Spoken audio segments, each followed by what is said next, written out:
आज भिडियो रे दशम श्रेणी ओडिया व्याकरण बहिर प्रथम अध्याय वाक्य विचार ए चैप्टर को पढ़िया एवं सुंदर भावरे सरल भावरे बुझिबा। तो प्रथम देख ढगटी अछि कहि जानिले कथा सुंदर बांधी जानिले मथा सुंदर।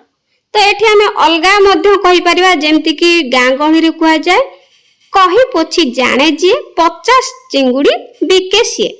तो सेई भली एहार अर्थ होछि देखो एठी बांधिबा अर्थ रे बांधिबा जणा थिले मथा जेमति सुंदर दिसे कहिबा जणा थिले कथा सेमति सुंदर लागे।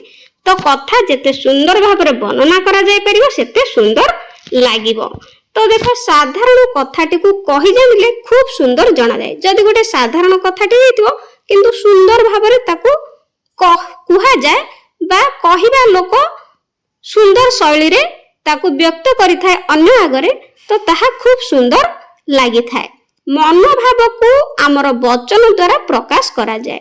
एथि पई केतोटी अथवा स्थल विशेष रे अनेक शब्द आमे व्यवहार करू पुणी शब्द को शब्द खंजा खंजी करी कथावार्ता करू। एहा फल रे कहिबा बा भाव प्रकाश करिबा सहज हुए। वर्तमान देखा जाऊ। तो देखो एटी गोटे उदाहरण देइची करे अरुण काली। तो यह गोटे संपूर्ण वाक्य नुहे। सेई भली गछरे चढ़ी असंपूर्ण अटे। यह मध्य वक्तव्य मध्य संपूर्ण नुहे। आंब तोली थिला एई वक्तव्यटी मध्य संपूर्ण नुहे। तो एठी जदि आमे मिसई दबा क वाक्य ख वाक्य आ ग वाक्य को तो से वाक्यटी संपूर्ण हबो केमिति ना अरुण काली गछरे चढ़ी आंब तोली थिला। एबे वक्तव्यटी संपूर्ण हला। एहा मनर भाव को पूर्ण रूपे प्रकाश करूअछि। तो अरुण काली काली कोन कला किछि संपूर्ण हेइ नै जणा पडु नै। सेई भली गछरे चढ़ी किए कोन कला एठी मध्ये संपूर्ण नुहे। गरे आंब तोलिथिला वक्तव्य मध्ये संपूर्ण नुहे। तो ए तीनटा जांको मिसै देला परे संपूर्ण रूपे मनर भाव को प्रकाश करूअछि। तेणु एहा को वाक्य कुहा जीव। तो पिला माने मने रखिबो एक बा एकाधिक पद मिलित होई तो ये गोटे पद ये गोटे पद ये गोटे पद ये एमती एमती बहुत गुरे पद अछि। तो एगुड़िक पद बा अनेक बा एकाधिक पद मिलित होई मनर भाव को संपूर्ण भावे प्रकाश कले ताहाकू वाक्य कुहा जाए। तो देखो एठी एई पद गुड़िक वाक्यर गोटे गोटे एकक बा एकाठी मिसी चंती। तेणु अरुण काली इत्यादि गोटे गोटे पद। तो यह गोटे गोटे पद मिसिकिनी संपूर्ण अर्थ प्रकाश कला। तो ताहे होचे वाक्य। तापर देखो प्रश्न तू खाइछु दुईटी पद एठार रहिछि। उत्तर हां गोटे पद हां। तो तापर मन रखिबो वाक्य काहाकू कुआ जाय ना एक बा एकाधिक पद मिलित होई मनर भाव को संपूर्ण रूपे प्रकाश कले ताहाकू वाक्य कुहा जाय बा सेठारे वाक्य हुए। तापर देखो गोटे शुद्ध वाक्य रे योग्यता थाए। जेमति कि उदाहरण करे बालकटी उडू अछि बालक उडी पारे ना। खरे छेली गीत गाउ छी छेली गीत गाइबा को योग्य नुहे। गरे गछटी पानी रे जळी गला। तो एठी पानी गछ को जाली पारे नाही। तापर देखो तेणु उदाहृत वाक्य गुड़िक निम्न क्रम रे पढ़िबा को हेबो। बालकटी दौड़ू अछि सविता गीत गाउ अछि गछटी नियारे पड़ी गला। तो एठी मन रखिबो योग्यता काहाकू कुहा जाय ना वाक्य रे व्यवहार करा जाउतिबा पद गुड़िकर पारस्परिक संबंध को योग्यता कुहा जाय। तो पद गुड़िकर पारस्परिक संबंध को जेमति कि बालकटी दौड़ू अछि दौड़ीबा संबंध बालक सहित अछि एवं बालक सहित दौड़ीबा संबंध रहउछि। सेहि भली सविता गीत गाउ अछि गीत किए गाउछि सविता गाउछि। सविता कोन गाउछि ना गीत गाउछि। तो परस्पर सहित ए पद गुड़िकर संबंध रहउछि। तेणु से पारस्परिक संबंध को योग्यता कुहा जाय। बुझिला। तापरे आकांक्षा करे मदन सहित। तो वाक्यटी पूर्ण नुहे। एहा अन्य किछि कथा को अपेक्षा करिछि। तो मदन सहित कोन हैला ताहा रहउछि अपेक्षा करूछि आ किछि सेहि भली खरे रविवार दिन चपला। तो वाक्य अन्य किछि पद को ଅପେକ୍ଷା କରୁଛି ତେଣୁ ପୂର୍ଣ୍ଣ ନୁହେଁ। ତ ଏଇ ଦୁଇଟି ଯାକ ବାକ୍ୟ ପୂର୍ଣ୍ଣ ନୁହେଁ। ତ ନିମ୍ନ କ୍ରମରେ ବାକ୍ୟ ଦୁଇଟିର ପୂର୍ଣ୍ଣତା ଅଣାଯାଇପାରେ। ଯଥା କେମିତି ପୂର୍ଣ୍ଣତା ଆସିବ ନା ମଦନ ସହିତ ତାଙ୍କ ବାପା ଘରକୁ ଆସିବେ ବା ତାଙ୍କ ବାପା ଆସିବେ। ତ ଏହା ଗୋଟିଏ ସମ୍ପୂର୍ଣ୍ଣ ବାକ୍ୟ ହେଲା। ତାପରେ ଦେଖ ଖରେ ରବିବାର ଦିନ ଚପଳା ଭୁବନେଶ୍ୱର ଯିବ। ତ ରବିବାର ଦିନ ଚପଳା କୁଆଡେ ଯିବ ନା ଭୁବନେଶ୍ୱର ଯିବ। ତ ଏଠି ଯୋଗ୍ୟତା ଗଲା ଆମେ ବୁଝିଲେ। ତାପରେ ଆକାଂକ୍ଷା କାହାକୁ କୁହାଯାଏ ନା ବାକ୍ୟରେ ଥିବା ଗୋଟିଏ ପଦ ଅନ୍ୟ ପଦ ଗୁଡ଼ିକର ଅର୍ଥବୋଧକତା ପାଇଁ ଅପେକ୍ଷା କରେ। ଗୋଟିଏ ପଦ ଅନ୍ୟ ପଦ ପାଇଁ ଅପେକ୍ଷା କରେ କେତେବେଳେ ନା ଅର୍ଥବୋଧକତା ପାଇଁ। ତ ତାହାକୁ ଆକାଂକ୍ଷା କୁହାଯାଏ। ଏଟା ଅର୍ଥବୋଧକତା ପାଇଁ ଅପେକ୍ଷା କରେ ଗୋଟିଏ ପଦ ଅନ୍ୟ ପଦ ଗୁଡ଼ିକର ଅର୍ଥବୋଧକତା ପାଇଁ, ତାହାକୁ ଆକାଂକ୍ଷା କୁହାଯାଏ। କିନ୍ତୁ ଯୋଗ୍ୟତା କାହାକୁ କୁହାଯାଏ ନା ବାକ୍ୟରେ ବ୍ୟବହାର କରାଯାଉଥିବା ପଦ ଗୁଡ଼ିକର ପାରସ୍ପରିକ ସମ୍ବନ୍ଧକୁ କୁହାଯାଏ ଯୋଗ୍ୟତା। ତାପରେ ଆକାଂକ୍ଷା ହେଲା କଣ ନା ପଦ ଗୁଡ଼ିକର ଅର୍ଥବୋଧକତା ପାଇଁ ଅପେକ୍ଷା କରେ। ପଦ ଗୁଡ଼ିକ ସବୁ ଅପେକ୍ଷା କରନ୍ତି ଅନ୍ୟ ପଦ ଗୁଡ଼ିକୁ ତାର ଅର୍ଥବୋଧକତା ପାଇଁ। ତାପରେ ଦେଖିବା କଣ ନା ଆସତି। ହଉ ହେଲେ ପ୍ରାପ୍ତ ବୁଦ୍ଧତ୍ୱ ଗୌତମ ତପସିଦ୍ଧ। ଖରେ ଉଭୟ ଏ ମିଶି ଛବି ଓ ବନ୍ଦନା ଆଙ୍କିଛନ୍ତି ଚନ୍ଦନା।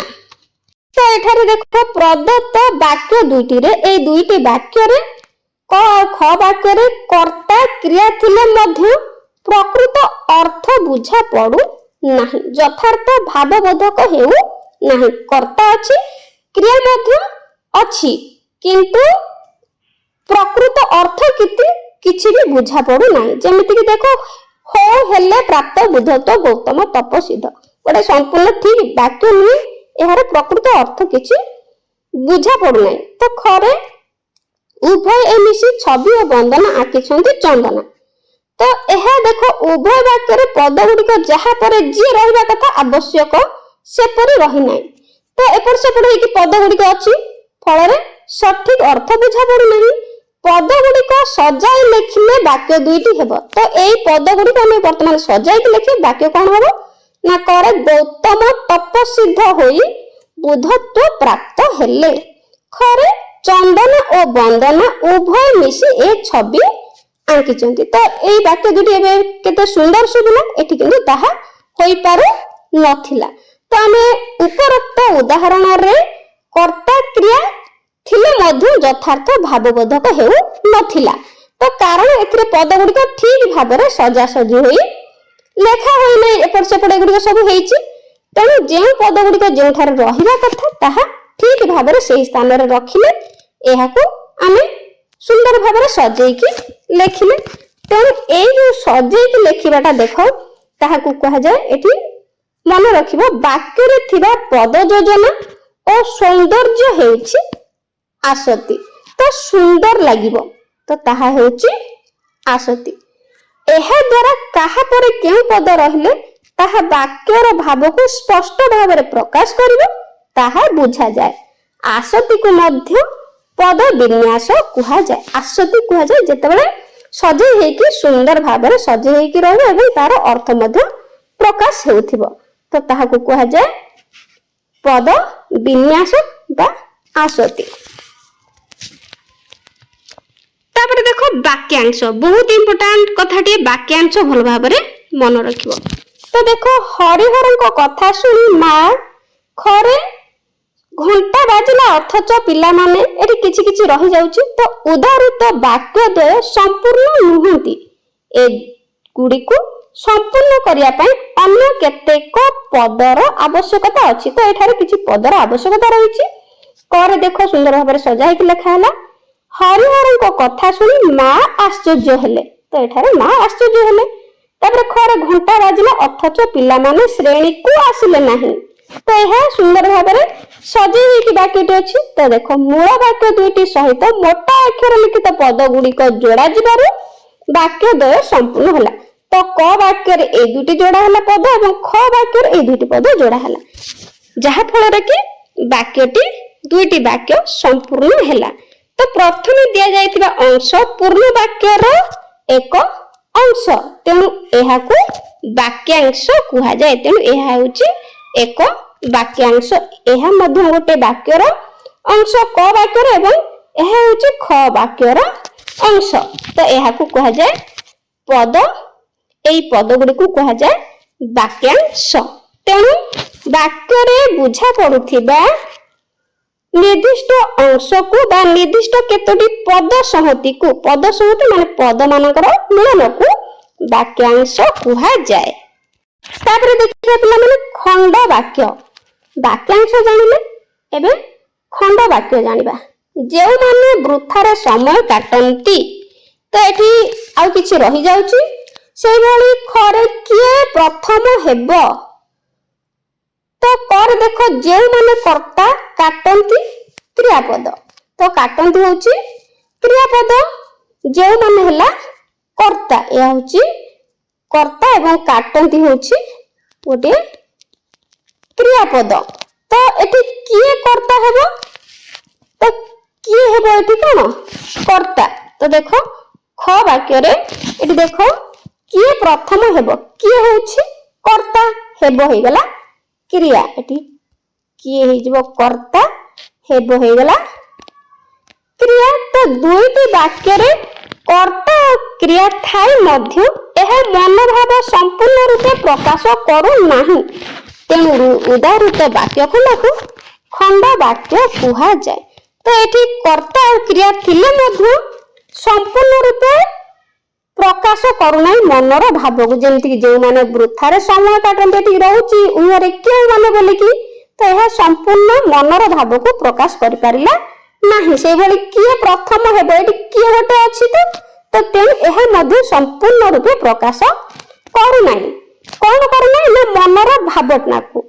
तेणु जो माने कर्ता काटते क्रिया किए कर्ता एवं हेबो होची क्रियापद। तो दुईटी वाक्य कर्ता एवं क्रिया थाई मध्य मनोभाव संपूर्ण रूपे प्रकाश करूना। तेणु उदाहृत वाक्य खंड को खंड वाक्य कहा जाए। तो एगुड़ी को खंड वाक्य कहा जाए। एठारे जो माने किए काटंती हेबो एगुड़ी सब कौन ना गोटे गोटे खंड वाक्य। एगुड़ी कौन पिला माने मन रखिबो खंड वाक्य। तो खंड वाक्य कहा को कहा जाए मन रखिबो समस्त वाक्यर समापिका क्रिया युक्त अंशटी को खंड वाक्य कहा जाए। तो देखो यह समापिका क्रिया नुहे। तो एगुड़ सब असमापिका क्रिया किंतु समस्त वाक्यर समापिका क्रिया युक्त अंशटी को खंड वाक्य कहा जाए। तो एगुड़ी जो माने किए एवं क्रियापद होची काटंती हो हेबो। तो कर्तापद जो माने किए एगुड़ी सब कर्ता पद तेणु क्रियापद होची काटंती आउ हेबो। तो एगुड़ी संपूर्ण रूपे मनर भाव को संपूर्ण रूपे रे प्रकाश करि पारु नाही। तो सही वाक्य खंड को खंड वाक्य कहा जाए। तो पिला माने भलो भाबरे ग्रामर गुडी को पढिबो। एहर परवर्ती वीडियो रे मु एहर प्रश्न उत्तर गुडी को आलोचना करनेबी। तो आउ जदि किछि डाउट रहबो मते कमेंट रे निश्चित जणैले मु चेष्टा करी तुम डाउट क्लियर करने। तो आज रहुची आउरी मध्य कहूची तो वर्ष आरंभ भल भाव बहुत परिश्रम कर। तेणु जदि शेष में बहुत पिला माने अछंती प्रथमे बुला बुली करी समय काटिबा शेष में बहुत टेंशन पड़े। किंतु जदि वर्ष आरंभ परिश्रम करिवो भल भाव प्रति विषय गुडी को भल भाव पढ़िबो बुझिबो एवं बारंबार लेखिबो ताहले निश्चित भाव तुमनकर आउ डाउट रहबनी बहुत सहज लागिवो। तो वीडियो टी केमति लागिला कमेंट रे जणैबो। Thank you.